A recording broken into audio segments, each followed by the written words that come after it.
What's up? How you doing? Here we are. Beautiful night tonight. Although we've had rain since Friday, Saturday, been raining on and off, and at times very hard. I got up this morning around 6:30 and I looked out the window and the street was like a river going by. Now it's taking a pause. So anyway, earlier tonight I was on the computer, typing away, and I was specifically looking at some Billy Joel songs where the vocals have been removed and it's only the piano playing. And as I'm listening to this stuff, which I've heard thousands of times, something popped up on the screen. And I looked at it, it said Billy Joel, and I go, oh, he's in the news. Probably, announcing a tour date or something. And then I clicked on it, and it says Billy Joel to release new single. And I had to read it like 4 times before it actually sank in. It was hard to believe he's releasing a new single, because I've been waiting for years for that news.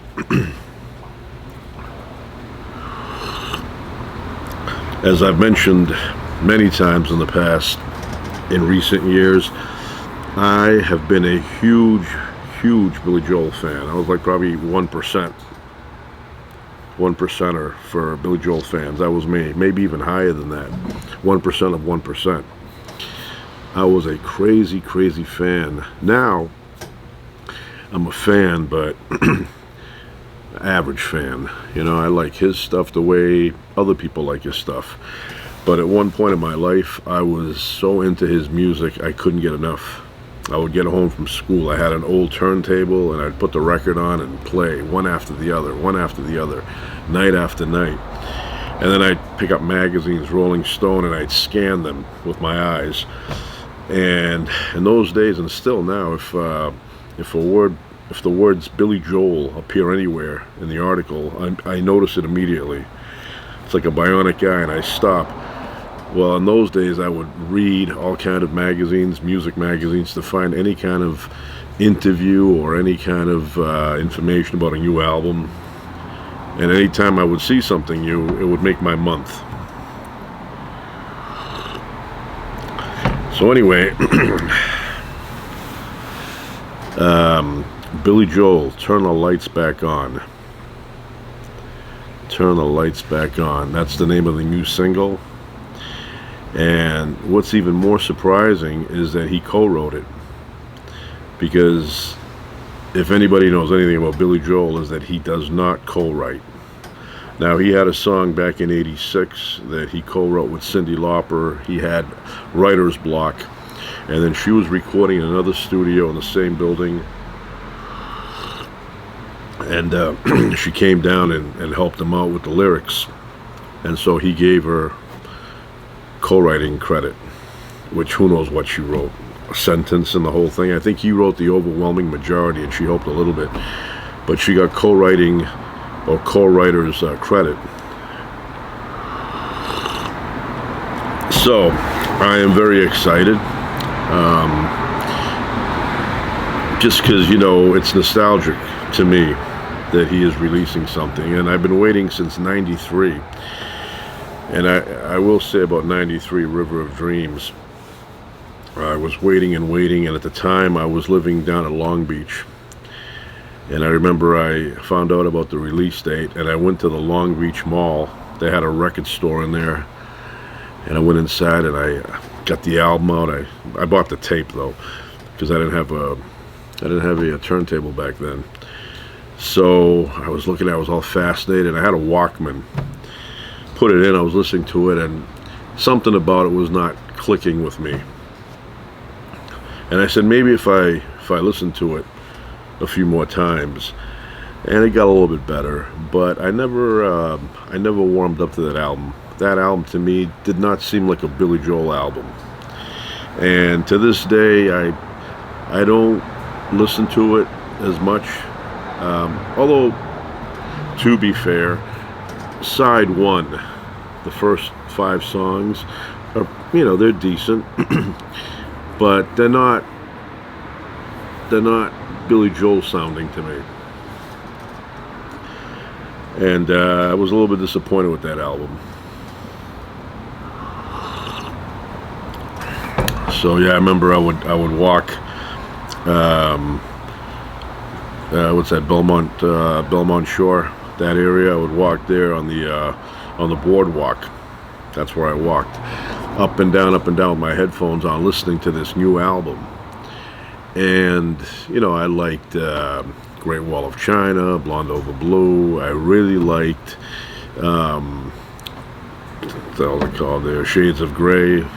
Big fan. That's like my favorite song on the album, Shades of Grey. River of Dreams was okay. Okay, I don't know.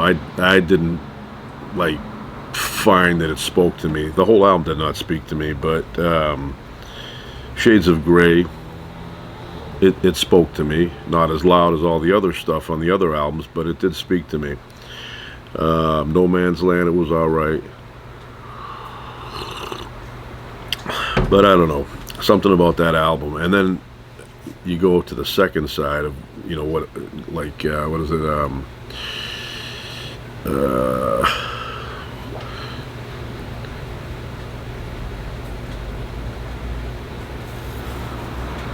It's All About Soul.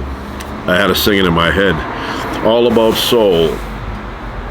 So that was a single that was released. I didn't appreciate that song that much. Didn't appreciate it. What was the other one there?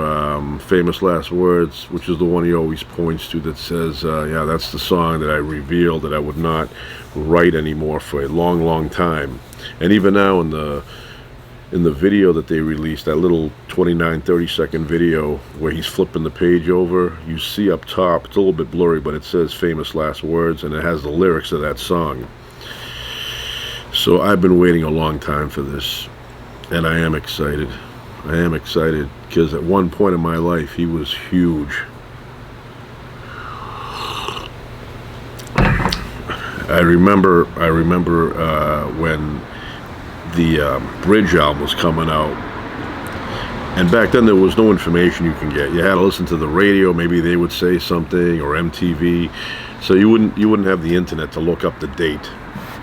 And I would go to the record store, and I'd wait, and I'd ask the guy. He's like, "Oh, no, we don't have any information on that." And I'd go back, and then finally I heard that he was releasing it on a specific day, so I was there first thing in the morning. I went in, they had it all stacked up with the big poster. Guy with the long hair sold it to me. I went to my friend's house, listened to it, and I love that album, even though he keeps crapping on it. But Running on Ice, I love that song. I thought that was going to be released as a single. It was not. They released Modern Woman, Modern, as he says it, Modern Woman. This Is the Time, Matter of Trust, Baby Grand, and I don't think he released anything else. I mean, Code of Silence, which he gives Cyndi Lauper credit for writing with him, co-writing, is a decent song. Doesn't sound like it's commercial enough, but to release on the radio. But I liked it. It was a good song, a lot of energy, good drums. But I can't tell you how excited I was when I heard Martha Quinn on MTV say that Billy Joel is releasing a new album, and she gave vague information about it, and it turned out to be The Bridge. When Stormfront came out, I love that album, Stormfront. Love that album. Has that blues song, That's Not Her Style. Then we go into We Didn't Start the Fire. Donistra Alexa's on there. Leningrad, great song. State of Grace. I love that song, State of Grace. I love his vocals on that. I love the way it sounds. Everything about that song speaks to me. When in Rome, he doesn't like it. I don't have a problem with it. Good song, good tune. And So It Goes, another good song. Lonely, piano, not much else is going on. Good lyrics. Was written for the Innocent Man album, but it didn't match. That's like a 50s sounding album, and this sounded more contemporary, so it was released on Stormfront. The actual song Stormfront, side one, really good tune. Like that tune. Low pressure system, northeast breeze, falling barometer, and rising seas. Cumulonimbus and a possible gale. Force 9 blowing on the Bonfant scale. Good tune. Matter of fact, when I went to see him for that tour, he would open up with that song, sitting down with the big white light shining on him, playing that song. And then he went to Matter of Trust, because I saw him a little bit after that, and he would open up. I think he opened up a lot of concerts after with Matter of Trust. And I don't know if Stormfront, the song, was actually a single.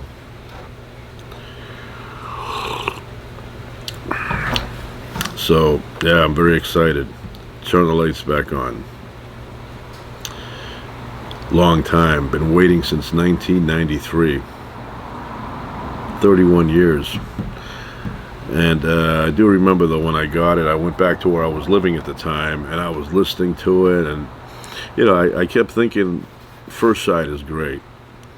And then when you get to the other side, with the exception of All About Soul, which is, you know, it's okay. All the other ones sound like filler. You know, like he said, I gotta come up with some more songs and just put together. I don't know. To me, it sounded like filler.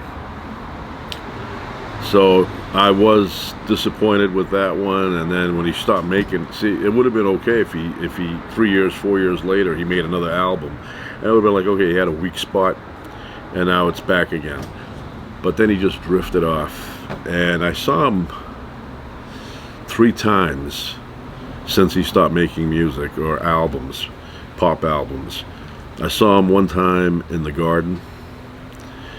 Then I saw him another time in Canada. And then I saw him another time out here in LA. And the one in LA, we had good seats. They were really close. But he looked to me like an older guy. I mean, I know he's an older guy, but when I saw him originally back in the 80s, he was this young, you know, jump around guy, you know, and then halfway or 2/3 through the concert, he would break out into Glass Houses, that album, and he'd start jumping on the piano and making flips and climbing the cables and all that stuff. Now I think he just sits there quietly and plays. But anybody who knew me back in the 80s will tell you I was a crazy Billy Joel fan. Crazy. And then I tamed it down. I didn't tame it down by itself. It tamed itself down. So, you know, and I discovered Billy Joel when 52nd Street came out. And I thought he was a one-hit wonder for many years. I thought he only had one hit, and it was My Life. Because then after that album, I kind of stopped listening to him. And I didn't know, you know. And then for one time, I heard Casey Kasem say, next up on the countdown is a boxer, or a singer who used to box. He says, stay tuned to find out who it was. So I stayed tuned. It was Billy Joel. And the song that they played was Allentown. And I said, oh, wow, he finally released another song. I was not keeping up to date with this Billy Joel guy.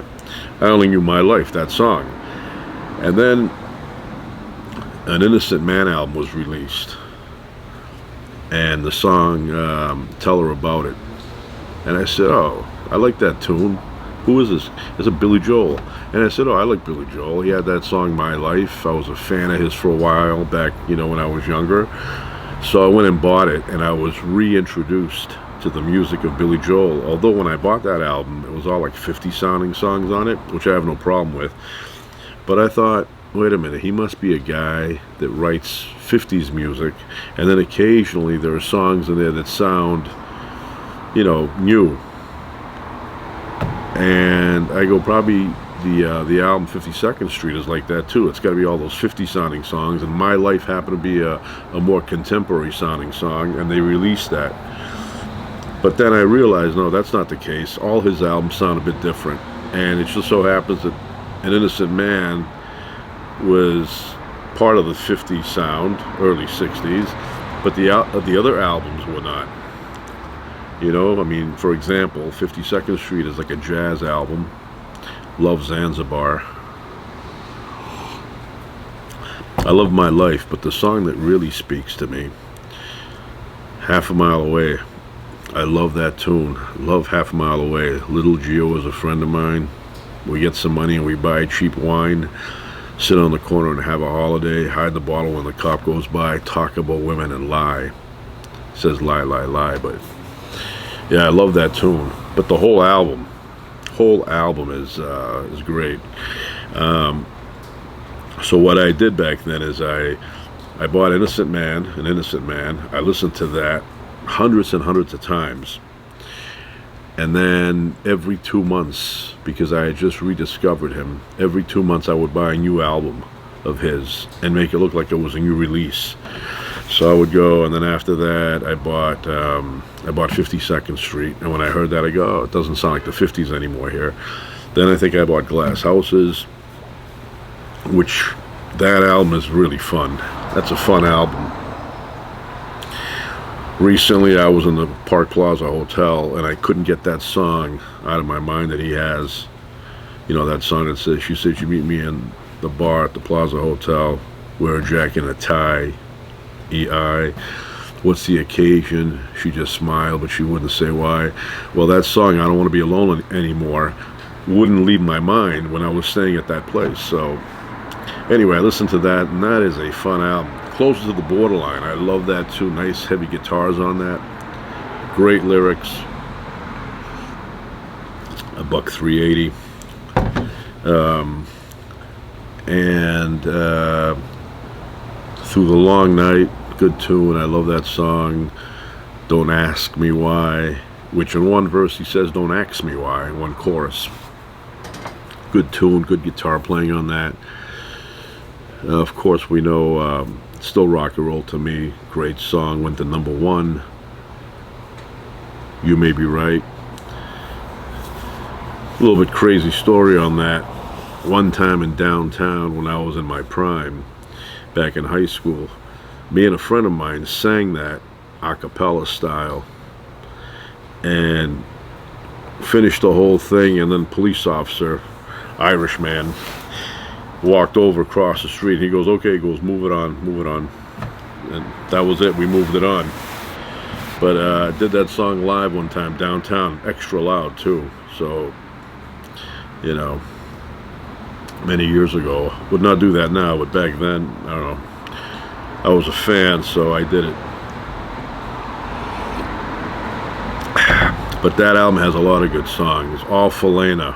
That song speaks to me. I can relate to that situation that song speaks of. All for Lena. Just a Fantasy, we know what that's about. Sleeping with the Television On, another good tune. What's the other one there? Get Sleeping with the Television On. Then you get the French one. Dark Irish Silence. That's a good tune. Nice slow song. I love that song. It's one of the best songs on the album.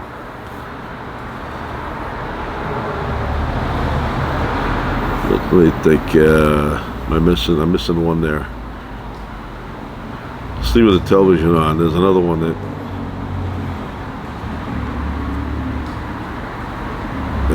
it'll come to me, but yeah, I know there's one I'm missing. And by the way, that is the only album I think that only the band that he was in plays the songs, plays on that album. There's no extra musicians, I don't think. Yeah, Sleeping with the Television On, All for Lena, Still Rock and Roll to Me, Don't Ask Me Why, I Don't Want to Be Alone Anymore, Close to the Borderline, Until the Night, and Just a Fantasy. There's one that's kind of like Sleeping with the Television On. Yeah. So, anyway, great album, great picture, you know, him with the rock in his hand and then his head looking out the broken window. And then Nylon Curtain. When I finally eventually I got to Nylon Curtain, and my friend had that in his collection, and I saw he had a tape of it, and I said to him, "Hey, can I listen to that overnight?" And he said, "Sure." So I went home and I played it, and that's rich. That's really like deep music there. I love surprises. I know Liberty DeVito in his book kind of passed it over, didn't mention it, because I was reading Liberty DeVito's book, and I said, "Oh, he's talking about songs here, the origin, the meaning, and all that." I go, "I can't wait to get to the song surprises." And when I finally got to it, he kind of did like, whatever, and he moved on. Did not really talk about it, and I was disappointed. I wanted to hear something more, but then eventually I heard more from Billy Joel about that song, so now I'm satisfied. She's Right on Time. Love that tune. Love that tune. The other one is A Room of Our Own. It's a song about divorce. Laura. We know what Laura's about now. Back then, I thought it was about an old girlfriend who, was being obsessive with him, or, crazy. But no, Laura's not about an old girlfriend. And then what else do we have? Where's the Orchestra? Like that tune, very peaceful. Get the piano here, get the vocals here. Scandinavian Skies, Allentown Pressure.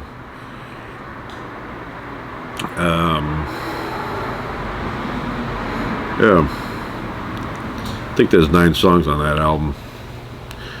I mean, he had another one that was written at the time. I think it was Elvis Presley Boulevard, but that does not sound like it belongs on that album.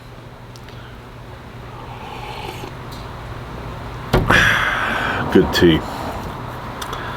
So, yeah, that's another album that I enjoyed listening to, and the more I would listen to it, the more I would discover. I'd hear something extra in the music, the lyrics, something that I didn't hear the first time. It's a rich album. Oh, of course, Goodnight Saigon is on there. Trying to think.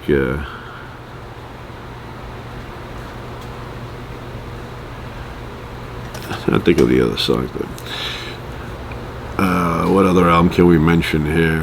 The Stranger, the big breakthrough album, the big album, the one that he joined forces with, what's his name there, the producer, Phil Ramone. Phil Ramone, if you don't mention a name a long time, you have to go through the files in your head to find it. But Phil Ramone, awesome producer. I heard what the saxophone sounded like before he got his hands on, mixing it a certain way, and it was all different pieces, and he combined them together, and that sound you hear now is because of Phil Ramone. But that is a great album. Scenes from an Italian Restaurant, Moving Out, She's Always a Woman. So on Don't Go Changing, Just the Way You Are. Vienna. I love that song, Vienna. And you know what I like? There's a gem in that album. The beginning, the intro to The Stranger, with the piano and the whistling. I love that. And that at the end of the album, they have a full version of that. That is a great song. It's a great tune. I know, it's all these albums because I'm thinking. What's the other one there? Everybody Has a Dream. Cool tune. Very soulful. Get It Right the First Time.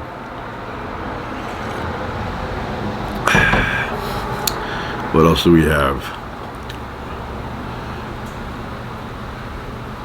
I mean, it's a solid album. I mean, he was kind of very creative in those days. And then we go back to Turnstiles. I think that came out in '74. No, Turnstiles is after. The one I want to mention, the Street Life Serenade. That album came out in '74, and I'm a fan of that album, even though he was kind of pushed to finish it early, so he's got a couple of instrumentals on that. But the thing with that album is I love the cover. I love that building, and for years I was thinking it was a fake place, and then I was thinking it was real, and then I was thinking I got to find where this place was.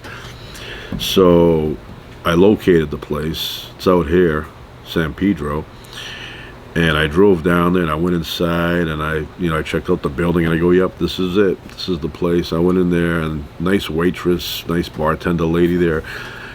And I said to her, can I videotape in here? And she goes, as long as it's not for commercial use, like you're making a movie. I go, no, it is not.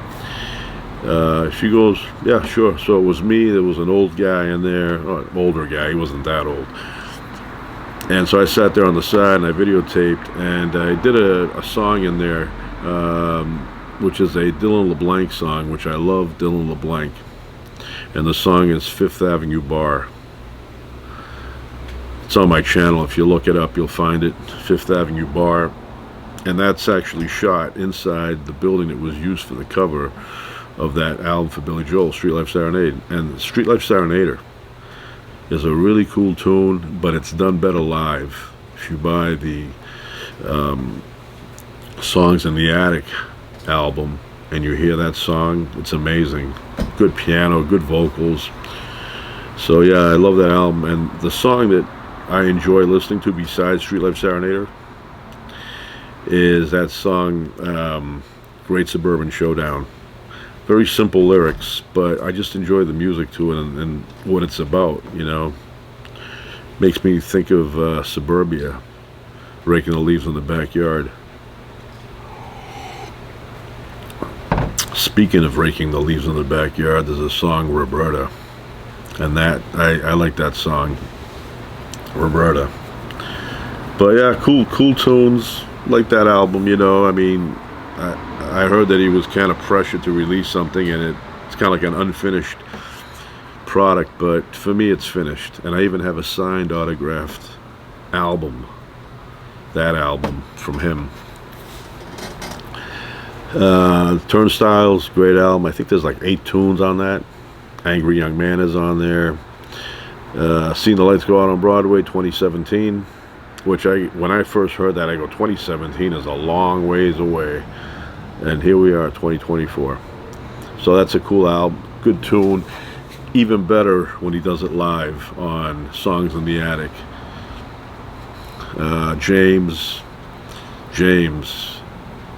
that brings back some good memories. When that song finally made it to my ears, I was doing haberdashery work. I was working as a haberdasher or a haberdasherer in a haberdashery. And I enjoyed that work.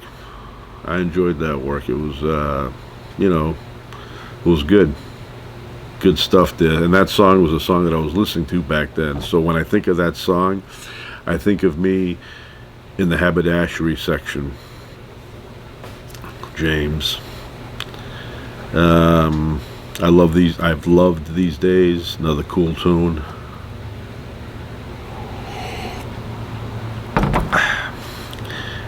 Good cover. Each person in that cover has a meaning, and it's all about the songs on the album. And then Piano Man, I had a friend of mine in high school that would always mention that song, Piano Man. He goes, you ever hear Piano Man? And I go, I think I have. And then I heard it, and I go, I know what he's talking about. Obviously I'm a fan of that song. I've heard that thousands of times.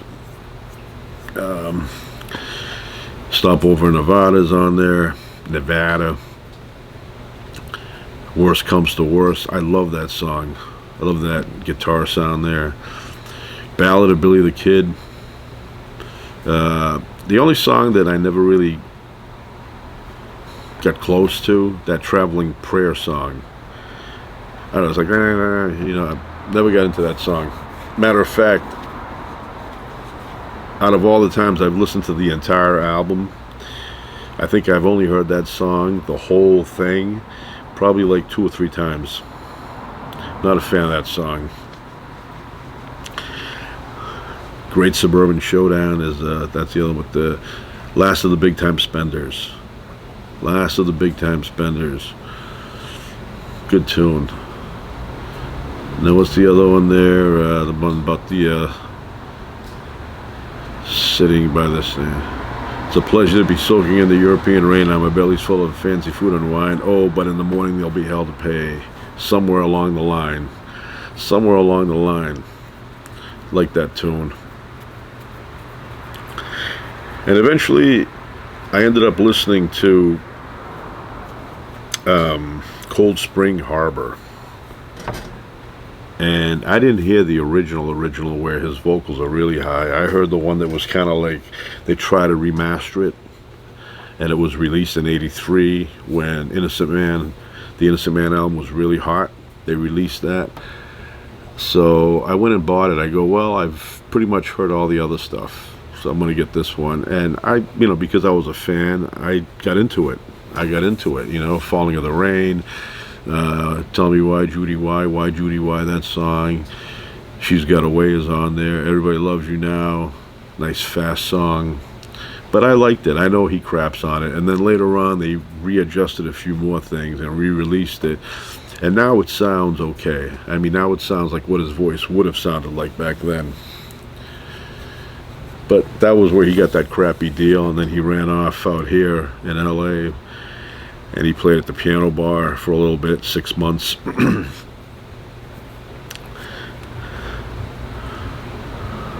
Is it the executive room, the executives room, or the executives lounge? Executive room. That's what Piano Man is based on. And he says all the people in Piano Man were actual people that went to that place. Now, I've been to that place. It doesn't exist anymore, but I've been on the spot where the building was. So what did I miss? I think I covered them all. 12 albums. 12 studio albums. So Cold Spring Harbor, Piano Man, Street Life Serenade, Turnstiles, Stranger, 52nd Street. What do we got? 52nd Street. Then we have the live Songs in the Attic, but we're not going to count that as a studio album. Then we have the Nylon Curtain. Then we have Glass Houses. After Glass Houses, we had Glass Houses first, then we had Nylon Curtain. Nylon Curtain came out after Glass Houses came out. And then after Nylon Curtain, we had Mama's Boy. After Nylon Curtain, we had An Innocent Man, right? And then after Innocent Man, we had the Bridge, and then after the Bridge we had Stormfront, and then after Stormfront we had the album that I don't like, River of Dreams. I don't even like the cover. I know, I was like, what could he say? Christy Brinkley, his wife back then, she's like, I'm drawing something for you for your cover, and I thought it was, I don't know, like something from Romper Room. I thought Romper Room drew that. Kids at Romper Room, they said, hey, here's some crayons, draw a cover. Didn't like that cover. Let me think what cover I like the best. Piano Man has a creepy cover. I like Street Life Serenade. I like that cover. Innocent Man, I like that cover. I actually sat on the steps where that picture was taken not too long ago. It's up on my website, on my channel here.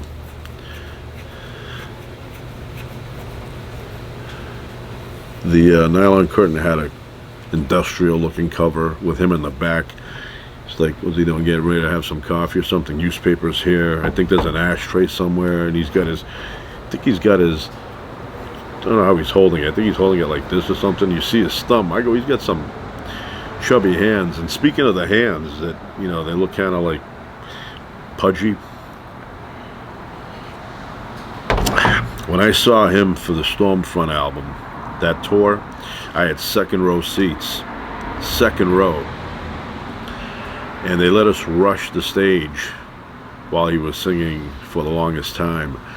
Rush the stage, and I had in my jacket, I brought an album, and I've mentioned this before. I'm going to mention it again because I'm talking about him now. And I said, if I get close enough from the second row, I'm going to throw it like a frisbee. and let it land, I could make it from there. Second row is not that far. But since we were able to rush the stage, and my chest was right up against the stage, when he was singing For the Longest Time, I took it out of my jacket and I flung it up, and I could see it spinning in slow motion. It landed right next to him, and he was tapping his foot. He was tapping his foot on that album, and I was like, oh, don't tap on that. It's a rare album. And then finally, you know, somebody threw a rose up there, and then some guy that looks like Elton John came out. He grabbed the rose and the album, and he brought it to the back. I'm sure after they looked at it and said, what the hell, where do you find this thing? But I thought it would impress him enough, because inside I had my name and my phone number, and I thought he was going to call me. So I waited and waited and waited on that Saturday and Sunday, and he never called, and I was hoping. But I knew the odds of that were like 0. But I was still hoping, and he never called me back. Anyway, he never called me, not back. And I regret giving him that album, because that was the first press, first print, mint condition, and this was when he was with the Hassles, and I gave it to him, and he probably put it in the trash. He probably said, one less of these things that I've been trying to get rid of. But even that, the Hassles, Hour of the Wolf, I couldn't get enough. Colored Rain, Hour of the Wolf, you know, it's like they got that dialogue at the beginning. It's like, let's talk about girls. It's like somebody said, so I read or something that we sleep over a third of our life away or something. And then there's chit chat, and then the song begins. And I don't know, for some reason I like those tunes on those albums. And then the one album that he did, Attila the Hun, that's another one I did not like. I heard that a lot of times, and it was just weird to me. Had that keyboard sound and drums. I remember the song Spider Woman or Wonder Woman, not Spider, I don't know, Spider. But anyway, that was crazy tune. Did not like it though. But the other two, the Hassles albums, I liked them. And I think the lead singer, the guy with the hair, I think he died recently, not too long ago. John Small was another guy that was part of that group. And I think that's the one that Billy and that guy's wife were doing something on the side, and then he finally married her for a little bit, divorced in '82. So that's it. I'm very excited. Turn the lights back on. February 1st, Billy Joel, finally. Been waiting quite a while for that. And I have said it before, but I'm going to mention that the way I discovered Billy Joel, in my class that year, we had a teacher, and he said that we're going to do a little radio show every morning. There'll be 3 of you that get up there. You can play a couple of songs, tell the news, the weather, and anything else you want to do within a 15-minute period, and that'll be part of your grade. Well, a bunch of kids brought in albums, and one of the albums that was brought in was 52nd Street by Billy Joel, and the song My Life, we played the crap out of that. So when I hear that song, it brings me back to that class, and it's just nostalgia. That's all it is. But I will say, if there's anybody, like, you know, that knew me back in those days, they will tell you I was a crazy Billy Joel fan. You know, and you know, now it's not like I don't like the music anymore. I like the music, but now I like it like an ordinary person would like his music. Anyway, that's it. It's late. I think I'm the only one up in the neighborhood except for cars passing by. And you know how your voice carries at night. It's probably somebody a block away listening to me right now and saying, what's he doing? When's he going to go to bed? I'm going to go to bed later. Anyway, that's it for now. Ciao.